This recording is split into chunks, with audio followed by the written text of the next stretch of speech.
Belgian historian Anna Morelli formed the basic principles of propaganda in 10 points.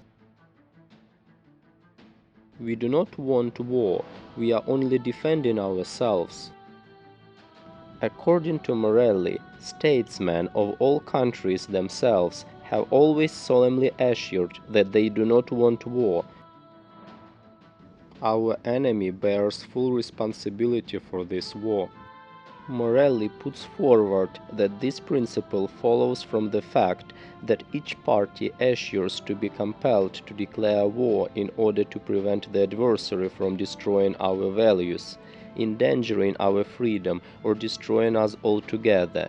It is the paradox of a war that is waged to prevent wars. This leads us almost to George Orwell's mythical phrase, "War is peace." The leader of our enemy is mad and looks like a devil. You cannot hate a group of people altogether, not even as your enemies. It is therefore more effective to direct the hatred to the leading personality of the enemy country. This way the enemy will have a face, and this face will naturally become the object of hatred. We defend a noble deed, not our special interests. Morelli analyzes that the economic and geopolitical goals of war must be masked by an ideal, by moral and legitimate values. Thus, George Bush declared, "There are people who will never understand this. The fight is not for oil, the fight is against brutal aggression."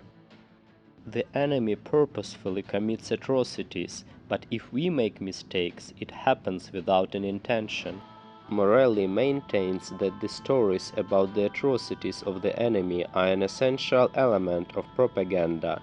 Cruelties are part of all wars, but insisting on the view that only the enemy has committed atrocities and that the humanitarian army was loved by the population makes stories of atrocities part of the propaganda. Moreover, Morelli goes on, war propaganda is not content with the actual incidents. It needs to invent inhuman atrocities in order to make the enemy look like Hitler's alter ego. The enemy uses prohibited weapons. We do not commit atrocities, but on the contrary, we are going to war, chivalrously following the rules, as in a contest, of course, they are tough and masculine rules. Our losses are small, the enemy's losses are significant.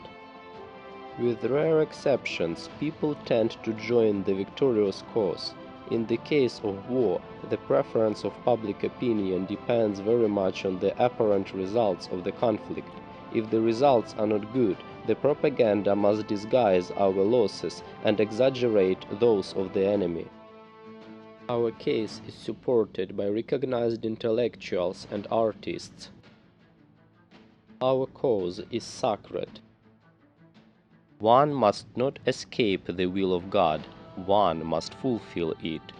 Warfare is the realization of the divine will. Political decisions take on a biblical character that eliminates all social and economic issues. The reference to God is made in many ways. In God we trust, God save the Queen, Gott mit uns, and serves to justify the actions of the sovereign without any chance of the contradiction. A traitor questions our propaganda and helps the enemy. Whoever questions only one of the principles is necessarily a collaborator. There are only two areas, good and bad. You can only be for or against evil.